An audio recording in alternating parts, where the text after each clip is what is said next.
Welcome to the debate. Today, we are dissecting one of the most loaded and, frankly, misunderstood concepts in modern life, which is wealth.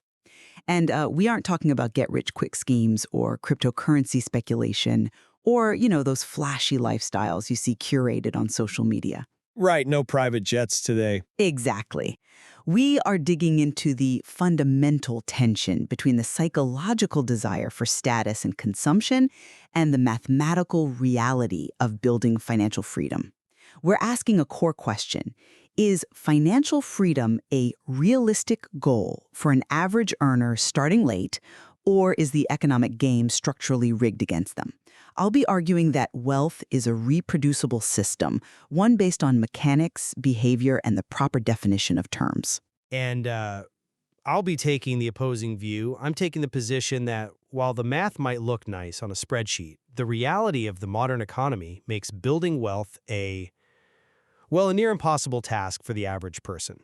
Between stagnant wages, rising cost of living, and the psychological pressure to just enjoy life while you can, I'm arguing that the system is basically designed to keep us running on a treadmill. I believe that luck, privilege, and timing play a much bigger role than the financial gurus want to admit, and that for most of us, the game is set to lose before we even roll the dice.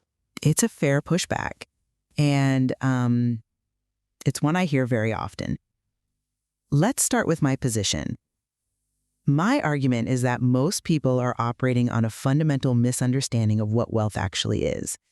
We tend to conflate looking rich with being wealthy.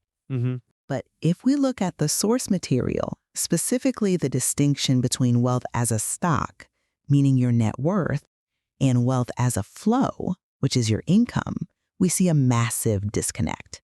But the most important definition, the one I am really advocating for today, is wealth as time. Wealth as time. Yes. This isn't about how much money you earn. It's about the number of days you can survive without working.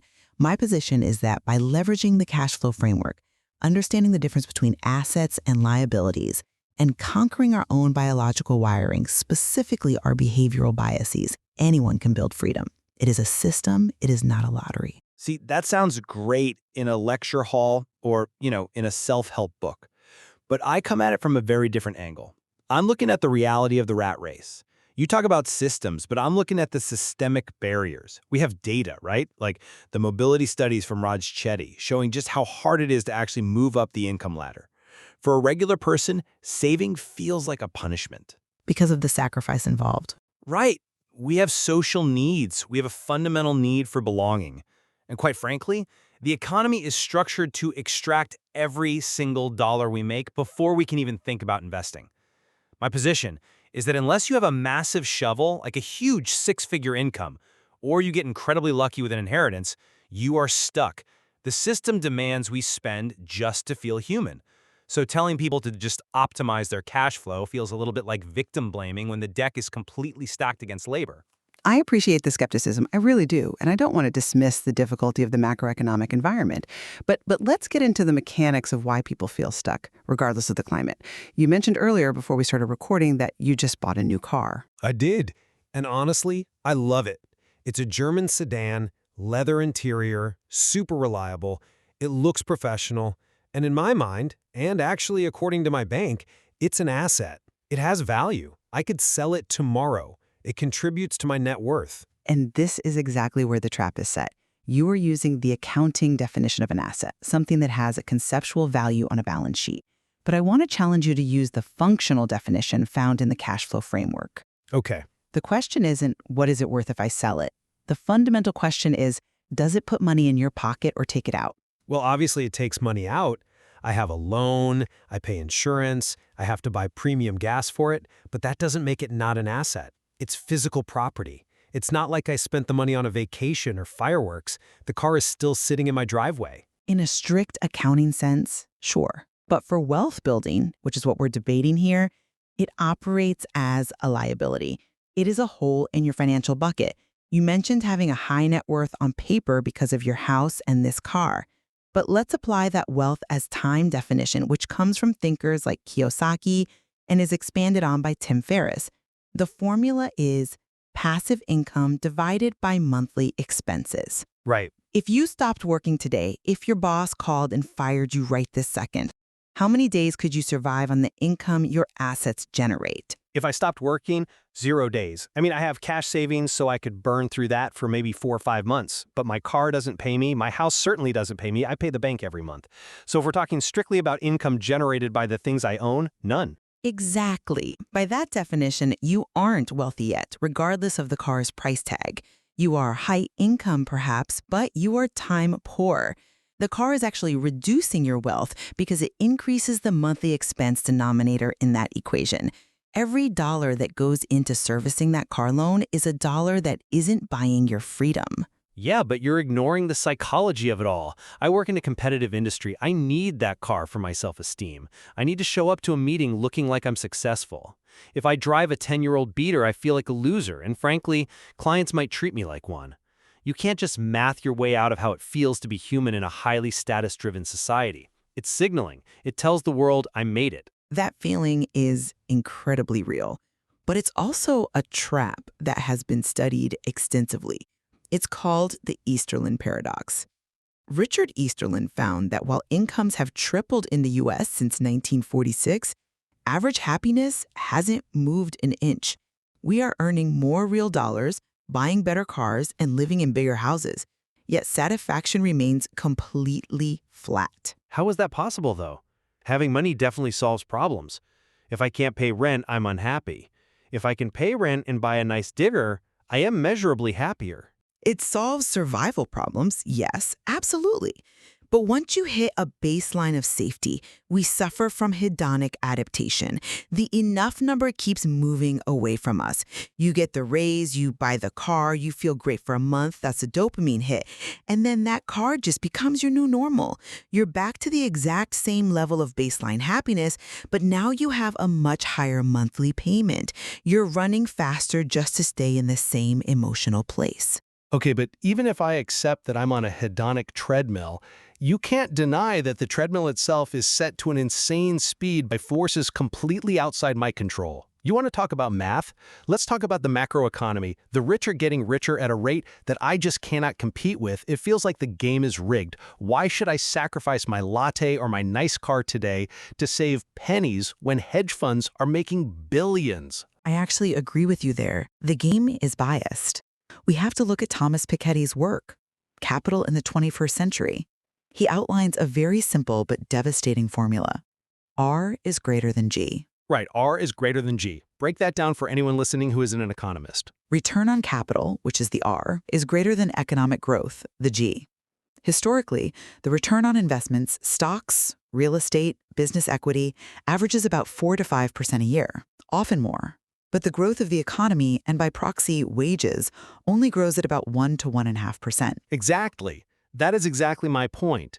The capital owners, the people who already have money, are growing their wealth 5 times faster than I can grow my paycheck. I'm working 60 hours a week for G, while they literally sleep and earn R. So why should I even try? The math says I'm losing. No, the math says that employees are losing. The math says that if you stay purely on the side of labor, relying only on your salary, you will fall behind. But this is the pivot point. This isn't the reason to give up. It is the structural argument for why you must become an investor. You have to move from being the person earning G to the person earning R. If you don't own assets, you are mathematically guaranteed to shrink in relative wealth. That sounds really nice, just become an investor. But the system puts up massive barriers. You mentioned tax architecture earlier. The wealthy pay less in taxes because they earn capital gains, while I get absolutely hammered on my W-2 salary. I don't have a team of accountants in the Cayman Islands. That is another example of the system favoring the owner over the worker.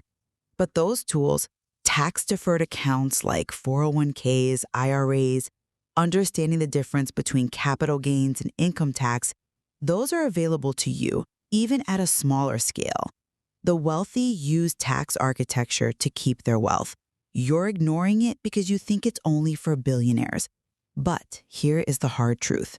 If wages grow slower than capital, staying purely an employee is not just difficult, it is mathematically devastating. The tax code is actually a roadmap telling you what the government wants you to do. They tax income heavily, but they offer tax breaks for providing housing or creating jobs through business. You're fighting the current instead of swimming with it. But what about mobility? You can't just brush past the Chetty data I brought up. The probability of someone from the bottom income quintile reaching the top is something like 8%. That's single digits. That's not a system I can just opt into. That's a lottery ticket. If the odds are 92% against me, isn't it rational to just enjoy my life now? It is a low probability, and I do acknowledge the structural unfairness. Where you are born absolutely matters. But probability is not destiny. That 8% isn't zero. And for someone like you, someone who is already employed, educated, and clearly has a surplus that you are currently spending on a luxury car, financial literacy is the only lever you control. You can't control the Fed, you can't control wage growth, you can't control inflation, but you can control your savings rate. Can I? Because that brings me to the fear aspect of this. You say invest, and all I hear is lose money. I don't invest because I'm genuinely afraid. If I buy a nice dinner or a gadget, I have the thing. I can see it. If I put money in the stock market, it's just digits on a screen that could vanish in a crash tomorrow. I work too hard to watch my money disappear. That fear is biologically hardwired. It's a concept called loss aversion, documented by Daniel Kahneman and Amos Tversky. Their research shows that the pain of losing money is psychologically twice as intense as the pleasure of gaining the exact same amount. That feels very accurate. If I lose $100 from my wallet, it ruins my whole week. If I find $100 in an old coat pocket, it's just, oh, nice, extra cash. Right. It's an evolutionary survival mechanism. In the wild, losing a day's worth of food could literally mean death, while gaining extra food was just a nice bonus. So when you look at the stock market, your brain is overweighing the risk of loss because of an evolutionary glitch. You're reacting to a financial decision like it's a physical threat, like there's a tiger in the bushes. But the data from Dimpson, Marsh, and Staunton regarding long-term equity returns shows that over long periods, equities have been the best performing asset class. Your fear is protecting you from a tiger that isn't there, and it's keeping you from the harvest that is. But it's not just fear, it's also relief. Retail therapy is a real thing. When I've had a brutal week, my boss has been breathing down my neck and I feel totally powerless, buying something feels like I'm taking control back. It gives me a boost. It's almost medicinal. That's dopamine. And marketing agencies know this way better than you do. They exploit that loss aversion and that desperate desire for relief. The entire consumer economy is designed to keep you in the rat race by triggering short-term dopamine hits rather than long-term serotonin-based security. Every time you treat yourself to a liability, you are trading your future freedom for a momentary chemical release. You are soothing the symptom, which is stress, by worsening the disease, which is financial dependence. Okay, but let's talk about that future. I'm almost 40. The magic of compound interest that everyone always talks about, that requires time. I don't have 40 years left to wait for my money to double over and over. It feels like I missed the boat. The graphs all show you starting at 22. Since I didn't, I feel like I might as well enjoy the ride now because I'll never catch up to the early retirement crowd. It is never too late, because the runway matters more than the start date. Let me hit you with a stat about Warren Buffett. We think of him as this financial genius, a total prodigy. But do you know when he accumulated 99% of his wealth? I assume he was rich by 30. He's been famous forever. He was comfortable. But 99% of his net worth came after his 50th birthday. The compounding curve is exponential. The hockey stick shape happens at the end, not the beginning. You are 40. You have 25, maybe 30 years of compounding ahead of you. That is massive. But looking at the mountain I need to climb, I need millions to retire. It's overwhelming. I look at that number and I just freeze up. It seems impossible to get from $0 to $2 million by saving on lattes and skipping retail therapy. That feeling of paralysis is valid. But there is a behavioral hack for it. It's called the goal gradient effect. Research by Hall and later Kivets shows that motivation increases as you get closer to a goal. So how does that help me when I'm at 0 and the goal's $1 million? I'm literally as far away as possible. You don't aim for the $1 million. You aim for the first milestone. Aim for $100 of passive income a month, just enough to cover your phone bill. Once you hit that, the goal gradient effect kicks in. You see it working. You get closer to the next goal, maybe covering your car payment. The motivation accelerates as you progress. You're trying to run a marathon by staring at the finish line 26 miles away. You need to just look at the next mile marker. I get the concept, but let's be real about what this freedom actually looks like.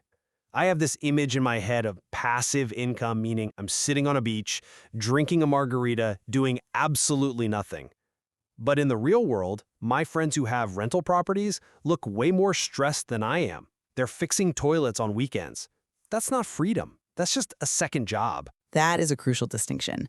The term passive income is honestly a bit of a misnomer. The source material references a study on landlord time costs. Direct real estate investment isn't effortless.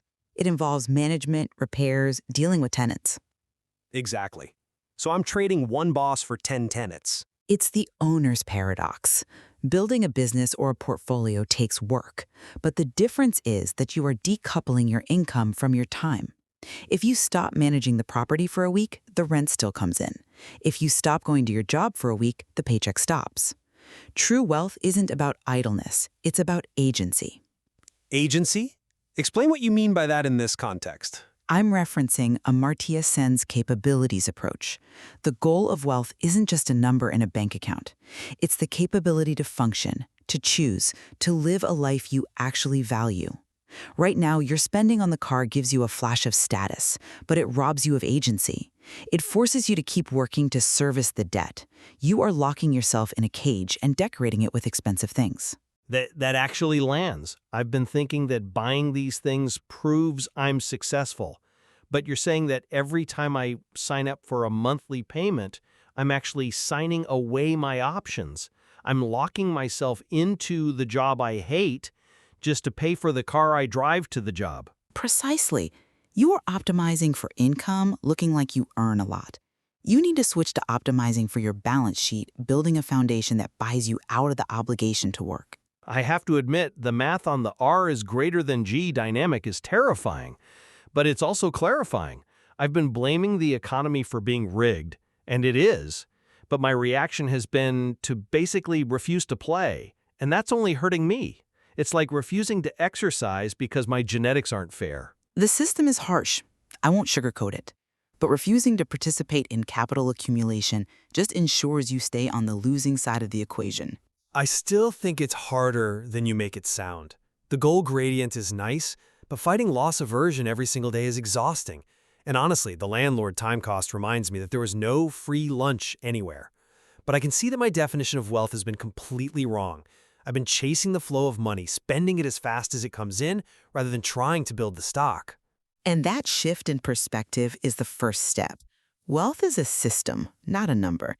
And frankly, the owner's paradox means accepting responsibility for your financial life. It's messy, it takes time, and yes, you have to start late. But starting late is mathematically infinitely better than never starting. I guess the question I have to ask myself is, do I want the car, or do I want the option to walk away from my boss? That is the ultimate question. The gap between your income and your expense is the only thing that matters. Are you building a life you don't need to escape from, or are you just buying things to comfort yourself while you run on the treadmill? It's a really tough question to answer honestly, but I think I know what I need to do. Thank you for the pushback. It's a conversation we all need to have, and there is certainly much more to explore in the material. Thanks for joining the debate.